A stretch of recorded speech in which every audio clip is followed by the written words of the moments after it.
साथियों नमस्कार, स्वागत है आप सभी का आपके अपने YouTube प्लेटफॉर्म पर। सेशन को प्रारंभ करूं उससे पहले मैं आपसे अपील करूंगा कि चैनल पर यदि आप पहली बार विजिट कर रहे होंगे तो चैनल को सब्सक्राइब जरूर कर दीजिएगा। जी हां, आज की ये सेशन में बड़ी महत्वपूर्ण चर्चा होने वाली है। हम सभी लोगों की पढ़ाई लिखाई को लेकर के द जिगार्निक इफेक्ट के बारे में चर्चा करेंगे। क्या है ये इफेक्ट?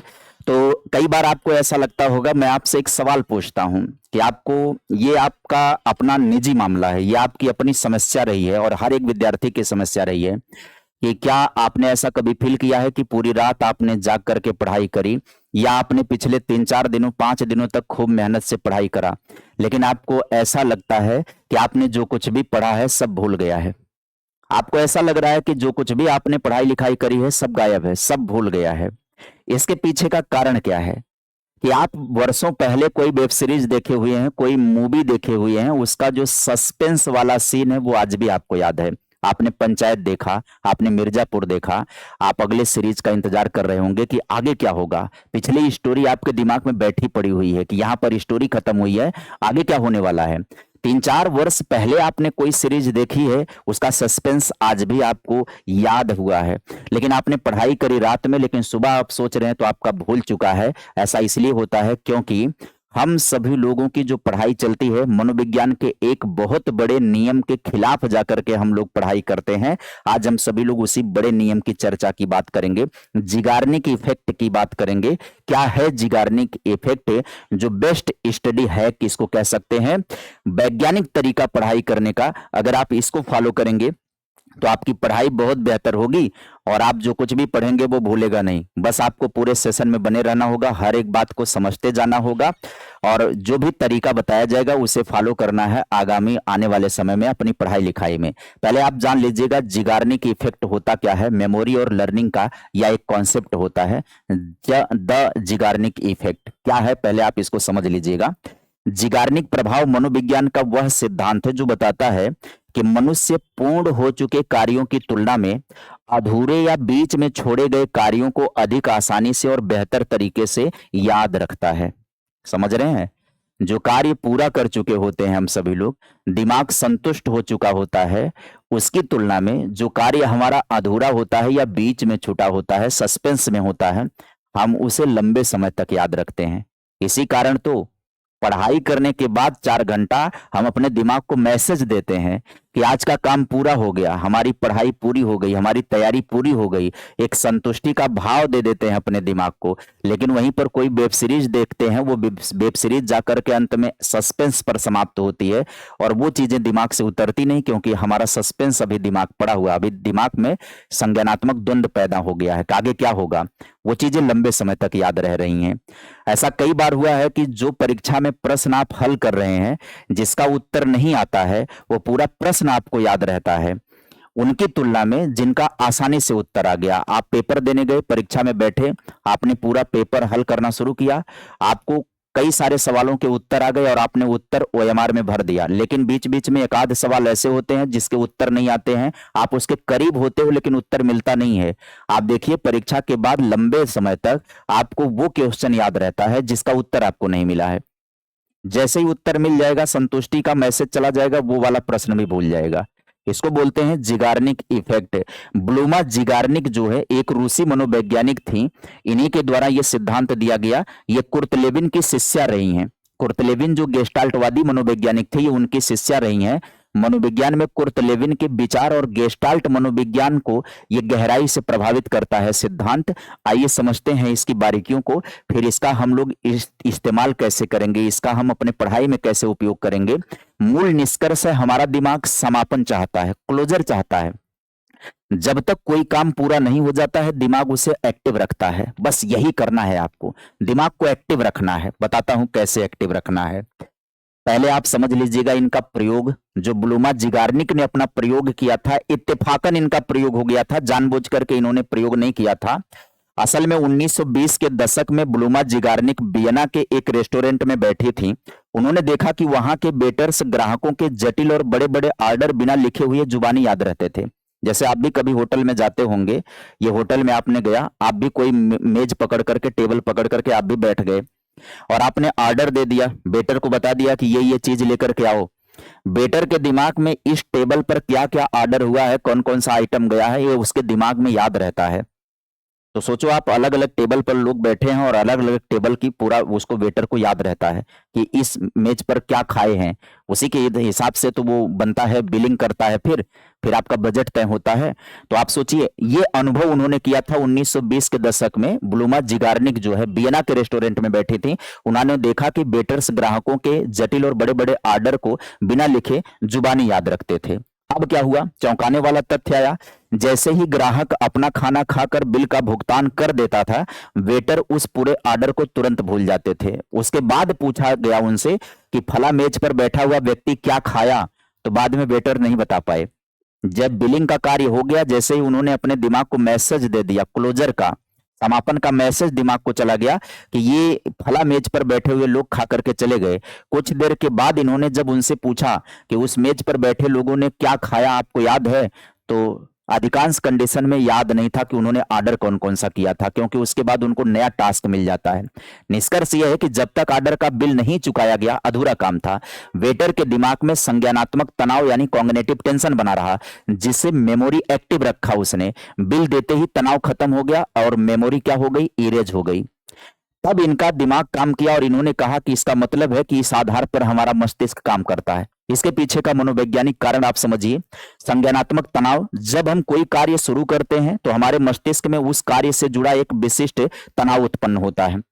और एक्टिव मेमोरी की बात कर लें, यह तनाव उस कार्य से जुड़ी जानकारी को हमेशा शॉर्ट टर्म मेमोरी में तब तक बनाए रखता है जब तक कि हमारा काम पूरा ना हो जाए। जैसे आपने ग्रेजुएशन का एग्जाम दिया, ग्रेजुएशन के एग्जाम पे टाइम पर आपने सीरीज पढ़ा होगा। यकीन मानिए, आप याद करिए, आपने जब तक उस पेपर को हल नहीं कर दिया, उस पेपर को जा करके दे नहीं दिया, तब तक उसके सीरीज में पढ़ी गई जानकारियां आपके दिमाग में रही होंगी। हाँ, मुख्य मुख्य जानकारियां आपके दिमाग में रही होंगी। जैसे ही आपका पेपर खत्म हो गया, दिमाग को मैसेज गया काम पूरा होने का, फिर वही जानकारियां जिसको आपने इतनी मेहनत से पढ़ी थी, वो आपके सबकॉन्शियस माइंड में चला गया, वो भूल गया, वो अभी एक्टिव मेमोरी में है नहीं, वो आपके एक्टिव मेमोरी में अभी नहीं है। जब आप डीएलएड का एग्जाम दे रहे हो, बीएड का एग्जाम दे रहे हो, या कोई भी कंपटीशन का एग्जाम दे रहे हो, ऐसा ही हो रहा है आपके साथ। मानसिक शटडाउन असल में काम पूरा होने के बाद तनाव रिलीज हो जाता है और हमारा दिमाग उस फाइनल को क्लोज कर देता है, उस फाइल को क्लोज कर देता है, जिसे हम उसे भूलने लग जाते हैं।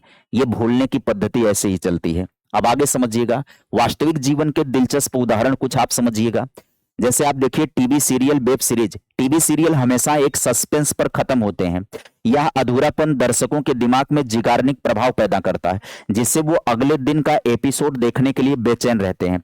इसीलिए तो टीवी सीरियल लगातार देखिए खींचते जाता है। कई कई टीवी सीरियल के 700-800 एपिसोड आ जाते हैं, 1000-1200-1500 एपिसोड आते रहते हैं। वो खत्म होने का नाम ही नहीं ले रहे हैं, क्योंकि उसमें सस्पेंस पर सस्पेंस बनाए जाते हैं, दर्शक इंतजार करते रहते हैं, देखते रहते हैं। दूसरा उदाहरण लीजिए, जब परीक्षा में आप बाहर निकलते हो परीक्षा देकर, तो आपको वो प्रश्न ज्यादा याद रहते हैं जो छूट गए थे, या जिनका उत्तर अधूरा रह गया था, जिनका उत्तर आपको नहीं आया था। जो प्रश्न आपने बिल्कुल सही किए थे वो आप भूल चुके हैं, लेकिन जो प्रश्न आपका सही नहीं हुआ, वह प्रश्न आपका लंबे समय तक याद रहता है। अब आगे समझिए, क्योंकि काम अधूरा है। तीसरा उदाहरण लीजिए, वीडियो गेम जब आप खेलते हो, वीडियो गेम में जब आप किसी लेवल को पार नहीं कर पाते हो, गेम ओवर हो जाता है, तो आप का दिमाग बार बार उसी लेवल की रणनीति बनाता रहता है, उस लेवल को मैं पूरा कैसे करूं। यह गेम खेलने वाला हर विद्यार्थी जानता होगा। अब आप आगे समझिए, इसका आप शिक्षा के अंदर इस्तेमाल कैसे कर सकते हैं, एजुकेशनल इंप्लीमेंटेशन कैसे हो सकता है। एक शिक्षक और छात्र के रूप में इस सिद्धांत का उपयोग पढ़ाई में कैसे किया जाए। पहला कंडीशन आता है स्ट्रेटजी ब्रेक्स का। ब्रेक लेकर के पढ़ना, एक साथ 4 घंटे पढ़ने के बजाय बीच बीच में 5-10 मिनट का ब्रेक लें। पढ़ते समय लिया गया ब्रेक दिमाग को यह संकेत देता है कि काम अभी अधूरा है, जिससे वह टॉपिक मेमोरी में पक्का हो जाता है। इसको पोमोडोर तकनीकी कहते हैं। दिमाग को मैसेज ही ना देना कि काम पूरा हो गया है। 5-10 मिनट का ब्रेक ले लिया, 2 घंटा पढ़ाई किया, 3 घंटा पढ़ाई किया, 5-10 मिनट का ब्रेक ले लिया, दिमाग को यह मैसेज ना दिया कि पढ़ाई मेरी पूरी हो गई, अभी भी पढ़ना है, अभी भी बचा है। दिमाग को मैसेज गया कि काम अधूरा है। तो इससे क्या है कि जो पहले से पढ़ा हुआ है ना, वो उसको संजोएगा, उसको रखेगा। दिमाग एकदम मशीन के जैसा काम करता है, कंप्यूटर के जैसा, जैसा मैसेज देंगे वैसा काम करेगा। तो जब आपने मैसेज दिया कि अभी काम पूरा नहीं हुआ, अभी पढ़ाई पूरी नहीं हुई है, स्टोर कर लेगा वो जानकारियों को एक्टिव मोड में रखेगा, क्योंकि आगे काम आने वाली है।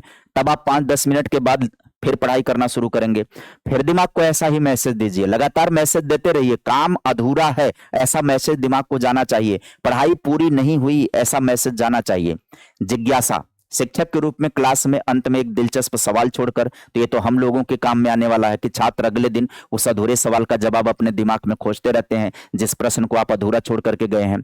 कठिन विषयों को रोकना, अगर कोई टॉपिक बहुत मुश्किल लग रहा है तो उसे उस बिंदु पर रोक दें जहां आपकी रुचि सबसे ज्यादा है। अगली बार जब आप किताब खोलेंगे तो दिमाग आपका उसी अधूरेपन से पढ़ाई शुरू करने के लिए कहेगा। जब आप कोई उपन्यास पढ़ते हैं तो उपन्यास इकट्ठा पूरा नहीं पढ़ लेते हैं, आप पूरा कंप्लीट नहीं करते हैं, जबकि दिमाग से मैसेज आता है कंप्लीशन का कि एक बार में कंप्लीट करो इसको। इसीलिए अक्सर उपन्यास पढ़ने वाले लोग कंप्लीट उपन्यास पढ़ते हैं, जिदिया करके पढ़ते हैं। वेब सीरीज देखने वाले रात रात जाग करके कंप्लीट वेब सीरीज देखते हैं, उनका दिमाग बर्दाश्त ही नहीं कर पाता है, दिमाग कंप्लीशन का ऑर्डर मांगता है, तो वहां पर रोकते हैं। जैसे उपन्यास पढ़ने वाले लोग एक जगह जाकर के रुक जाते हैं, तो लेकिन उनके दिमाग में वो कहानियां चलती रहती हैं। इसीलिए जो लोग ब्रेक लेकर के उपन्यासों का अध्ययन करते हैं, पूरी उपन्यास की कहानी उनको याद हो जाती है। और जो लोग इकट्ठा बैठ करके उपन्यास पढ़ डालते हैं, वो कहानी वो भूल जाते हैं। जो लोग इकट्ठा बैठ करके वेब सीरीज कंप्लीट देख लेते हैं, वो वेब सीरीज के मुख्य विषय को केवल याद रख पाते हैं, मुख्य डायलॉग याद रख पाते हैं। पूरी वेब सीरीज की एक कहानी, एक समरी याद रहती है, लेकिन वेब सीरीज कंप्लीटली नहीं याद रह सकती है। जो लोग उसका स्टेप दर स्टेप एक एक एपिसोड देखते हैं, उनके अंदर पूरी बातें बैठती चली जाती हैं। ये होता है दिमाग के अधूरेपन का काम। दिमाग के अधूरेपन के काम को इसको कहा जाता है। अब आगे समझिए, पढ़ाई में जिगार्निक प्रभाव लागू करने के 4 बेहद प्रैक्टिकल तरीके मैं बताने वाला हूं। एक तरीका है पीक पॉइंट का। पीक पॉइंट पर जाकर के जानबूझ करके आपको ब्रेक लेना है। हम अक्सर सोचते हैं कि यह पूरा चैप्टर खत्म करके ही टेबल से उठेंगे। जिगार्निक प्रभाव इसके बिल्कुल उलट काम करता है। काम पूरा करके आपको काम को खत्म नहीं करना है, काम को अधूरा छोड़ दीजिए। जब आप कोई बहुत महत्वपूर्ण या दिलचस्प कॉन्सेप्ट जैसे पियाजे पढ़ रहे हो, विकास की अवस्थाएं पढ़ रहे हो, तो आपका फोकस सबसे ज्यादा हो, तभी जानबूझ करके आप 10 मिनट का ब्रेक ले लें। जब आपका फोकस सबसे ज्यादा लग रहा हो उस पर, तभी आपको उस पर ब्रेक ले लेना होगा। इसका फायदा आप समझिए, टीवी सीरियल्स की तरह या अधूरा दिमाग में एक बेचैनी पैदा करता है। अधूरापन दिमाग में बेचैनी पैदा करेगा। आप चाय पी रहे होंगे, टहल रहे होंगे, लेकिन आपका दिमाग बैकग्राउंड में उसी टॉपिक को प्रोसेस कर रहा होगा जिस पर आपने छोड़ा हुआ है। दूसरा तरीका कौन सा प्रयोग में लाइए? रात की पढ़ाई का स्लीप हैक प्रयोग में लाइए। क्या है ये? सोने से पहले दिमाग को एक अधूरा टास्क देकर के सोना। जब आप अधूरा टास्क देकर के सोओगे तो होगा क्या, रात को सोने से ठीक पहले कोई नया और थोड़ा मुश्किल टॉपिक, जैसे कोई भी टॉपिक हो सकता है, आप जो भी सब्जेक्ट पढ़ते होंगे, हमने तो यहां पर अपने सीडीपी से रिलेटेड एग्जांपल रखा हुआ है, आप उसे शुरू करें। उसे सिर्फ 15-20 मिनट पढ़ें और उसे अधूरा ही छोड़ दें, किताब बंद करके सो जाएं। फायदा क्या होगा? क्योंकि काम अधूरा रह गया, आपका अवचेतन मन यानी सबकॉन्शियस माइंड रात भर उस जानकारी को शॉर्ट टर्म से लॉन्ग टर्म मेमोरी में शिफ्ट करता रहेगा। अगली सुबह उठते ही सबसे पहले आपका दिमाग उसी टॉपिक को पूरा करने के लिए दौड़ेगा। जब भी आप पढ़ाई करने के लिए जाओगे तो आपका दिमाग ढकेल करके ले जाएगा कि पहले उसे पूरा कर भाई, अधूरापन है मेरे अंदर। तीसरा जो है, टेस्ट और पीवाईक्यू में जिज्ञासा पैदा करना। क्या है ये? अपने ही दिमाग के साथ एक गेम खेलना। कैसे अपने दिमाग के साथ गेम खेलना? जब आप प्रैक्टिस सेट या पिछले साल का पेपर लगा रहे हो, तो एक सेक्शन कोई भी मान लीजिए, जैसे सीडीपी के 30 सवाल हल करने के बाद जो है तुरंत आंसर की से उत्तर मत निकालिए। उन उत्तरों को चेक करने का काम 2 घंटे के लिए टाल दीजिए। पहले एक बार 30 सवाल हल कर लीजिए, हल करिए, अपने से हल करिए, और उसका उत्तर टाल दीजिए 2-3 घंटे के लिए। 2-3 घंटे बाद आप आइए, तब उसका आंसर ढूंढिए। फायदा क्या होगा? मेरे कितने सही हुए या उस मुश्किल सवाल का जवाब क्या था, या सस्पेंस दिमाग को एक्टिव रखेगा। 2 घंटे बाद जब आप उत्तर चेक करेंगे, जो गलतियां निकलेंगी उन्हें आपका दिमाग जिंदगी भर नहीं भूल पाएगा। दिमाग गलतियां करने से बचता है, बशर्ते कि हम दिमाग से काम करवाने की आदत तो डाल लें। दिमाग गलती नहीं चाहता है, दिमाग भूलना भी नहीं चाहता है। दिमाग चैलेंज को स्वीकार करता है। चैलेंज ढंग का दीजिए, काम हो जाएगा।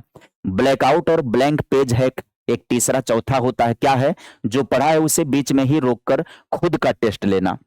ये तरीका क्या है, देखिए 4 पन्ने पढ़ने के बाद किताब बंद कर दें। कोई भी कॉन्सेप्ट पढ़े हैं, किसी का सिद्धांत पढ़े हैं, उसको पढ़ने के बाद रोक दें। जो भी याद आ रहा है उसे आप लिखें। जब आप किसी पॉइंट पर आकर अटक जाएंगे, याद नहीं आएगा, तो तुरंत किताब खोलकर ना देखें।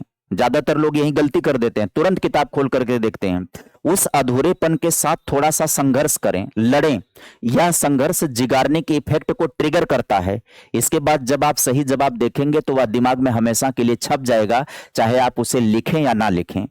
दिमाग को एक मतलब संघर्ष में डाल दीजिए, और जब दिमाग संघर्ष में आ जाएगा तो कुछ देर के बाद आप उसे उत्तर को देखेंगे तो वह याद हो जाएगा।